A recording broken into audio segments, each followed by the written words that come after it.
What is the average height of the Greater Himalaya Range? Himalaya पर्वत श्रृंखला की औसत ऊंचाई कितनी है? उत्तर है 6100 मीटर। राजस्थान के मैदानों के उपजाऊ क्षेत्र को इनमें से किस नाम से जाना जाता है? इसके उत्तर है रोही। राजस्थान के मैदानों के उपजाऊ क्षेत्र को रोही नाम से जाना जाता है। 2011 के सेंसस के हिसाब से भारत के किस राज्य में जनजातीय लोगों को सर्वाधिक संख्या दर्ज की गई है? उत्तर है मध्य प्रदेश। मध्य प्रदेश में 14.7% जनसंख्या दर्ज की गई है। The Deccan trap was form by which of the following activity? Deccan trap का निर्माण किस गतिविधि द्वारा हुआ है? और इसके उत्तर है क्रीटासियस वोल्केनिसिटी। क्रीटासियस वोल्केनिसिटी के कारण डेक्कन ट्रैप हुआ है। Which among the following is sometimes known as third pole? निम्नलिखित में से किसे कभी कभी थर्ड पोल के रूप में जाना जाता है? उत्तर है सियाचिन ग्लेशियर। निम्नलिखित में से कौन सा स्थापित नवीनतम रिफाइनरी है? उत्तर है पानीपत, जो कि पहला रिफाइनरी भारत के दिग्बोई में 1869 में हुआ था और 2002 में पानीपत में और 1955 में ट्रोम्बेम और 1957 में विशाखापट्टनम में, और पानीपत उनमें से सबसे नवीनतम है। निम्नलिखित में से किस राज्य में प्रसिद्ध हिल स्टेशन जोवाई स्थित है? उत्तर है मेघालय। जोवाई मेघालय के पश्चिम जातीय हिल्स जिले का मुख्यालय है और उत्तर पूर्व भारत के महत्वपूर्ण पर्यटन, व्यवसाय और शिक्षा केंद्र है। भारत के किन भागों में कृषि का एक ही प्रकार का पैटर्न आमतौर पर देखा जाता है, जो इंडोनेशिया के लद्दाख पैटर्न से मिलता जुलता है? उत्तर है नॉर्थ ईस्ट इंडिया।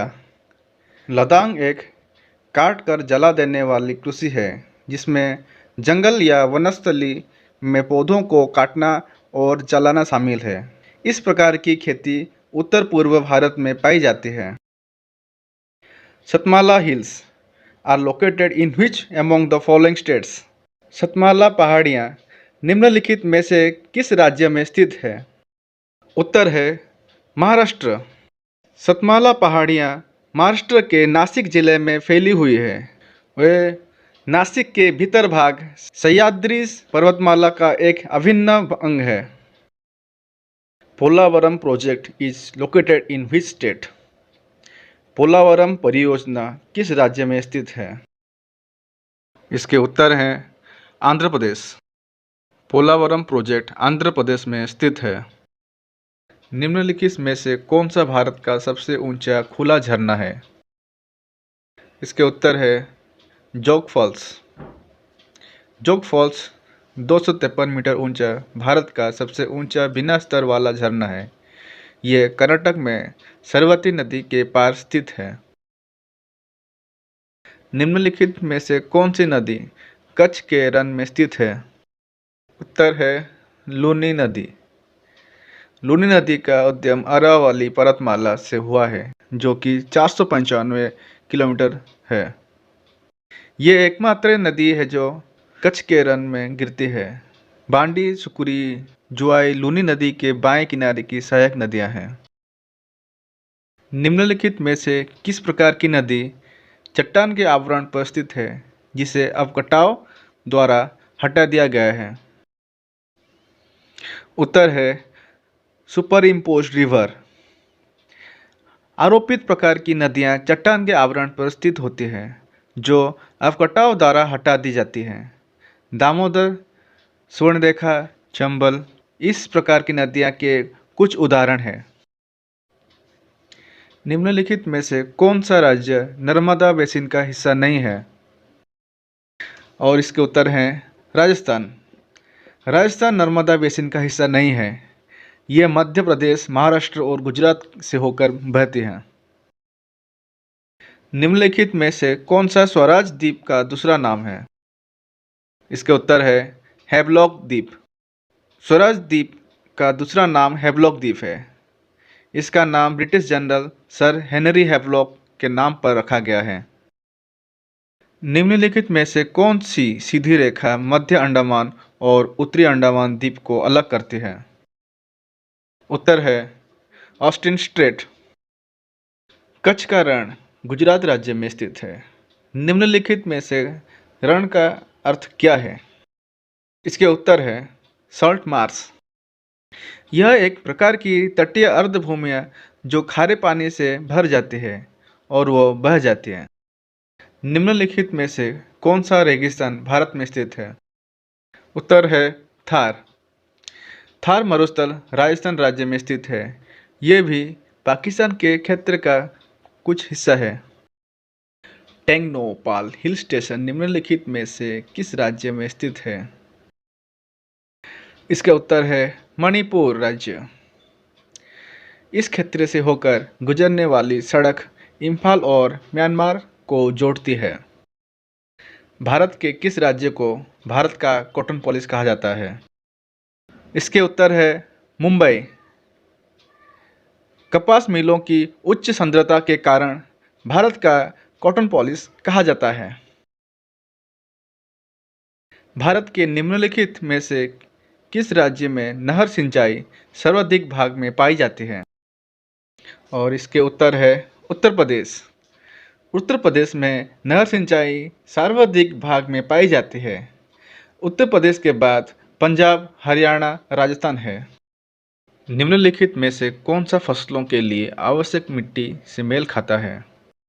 ऑप्शन है चाय, जलोढ़ मिट्टी वाली पहाड़ी ढलानें, कॉफ़ी, सूखा दोमट मिट्टी, चावल, जलोढ़ मिट्टी के साथ चिकनी मिट्टी, और मिलेट्स मतलब बाजरा, कम उपजाऊ एवं रेतीली मिट्टी। इसके उत्तर है ऑप्शन डी, रेवा अल्ट्रा मेगा सोलर भारत के निम्नलिखित में से किस राज्य में स्थित है? उत्तर है मध्य प्रदेश। इसे वर्ष 2019 में 750 मेगावाट की क्षमता के साथ चालू किया गया था। निम्नलिखित में से कौन सा भारत का सबसे पुराना परमाणु ऊर्जा केंद्र है? उत्तर है तारापुर परमाणु ऊर्जा केंद्र। इसका स्थापना वर्ष 1969 महाराष्ट्र राज्य में हुआ था। भारत में बिजली के स्रोत की सृष्टि से परमाणु ऊर्जा का स्थान क्या है? इसका उत्तर है पांचवा स्थान। भारत में बिजली का स्रोत की सृष्टि से कोयला, गैस, जल विद्युत और पवन ऊर्जा के बाद परमाणु ऊर्जा का स्थान पांचवा है। निम्नलिखित में से कौन सा सही क्रम है जो भारत के परमाणु ऊर्जा संयंत्रों का स्थापित बिजली उत्पादन क्षमता का बढ़ता क्रम है? उत्तर है ऑप्शन डी, नैरोरा, काइगा, रवत भाटा, तारापुर।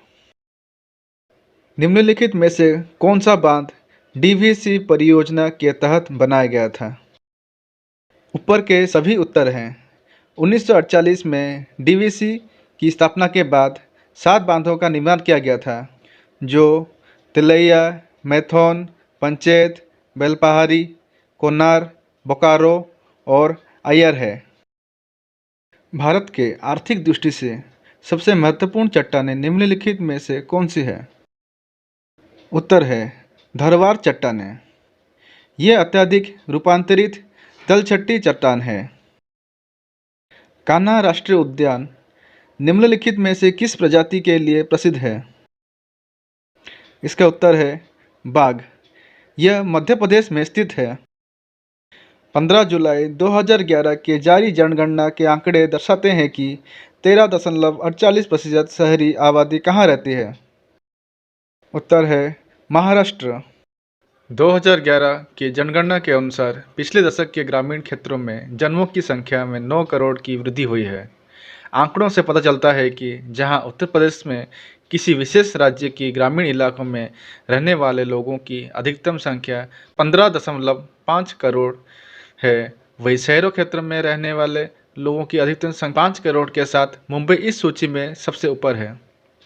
डेटा ये भी दर्शाता है कि देश की 18.62% ग्रामीण आबादी उत्तर प्रदेश में और 13.48% शहरी आबादी महाराष्ट्र में रहती है।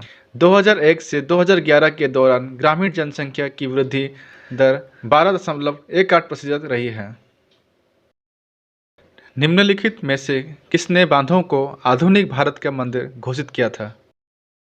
उत्तर है जवाहरलाल नेहरू। उन्होंने वैज्ञानिक अनुसंधान संस्थानों, इस्पात संयंत्रों, बिजली संयंत्रों, बांधों का वर्णन करने के लिए भाखड़ा नंगल डैम का निर्माण शुरू करने के समय इस शब्द का इस्तेमाल किया था, जो वैज्ञानिक और औद्योगिक प्रगति को बढ़ावा देने के लिए स्वतंत्रता के बाद भारत में शुरू किए जा रहे थे। किस नदी को बिहार का शोक कहा जाता है? इसका उत्तर है कोसी। कोसी नदी गंगा की सबसे बड़ी सहायक नदियों में से एक है। अतीत में जब ये नेपाल से बिहार की ओर बहती है तो बाढ़ और मार्ग में बार बार आने वाले बदलावों के कारण बड़े पैमाने पर मानवीय पीड़ा का सामना करना पड़ता है। नंदी हिल्स कहाँ स्थित है? उत्तर है कर्नाटका। ये कर्नाटक के चिक्काबल्लापुर जिले में स्थित है। पारंपरिक मान्यता के अनुसार पहाड़ियाँ आकरवादी नदी का उद्गम स्थल है।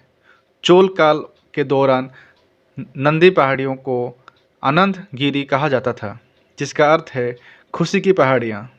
दूसरी कहानी यह है कि योग नंदीश्वर ने यहाँ तपस्या की थी और इसलिए इसका नाम उनके नाम पर रखा गया।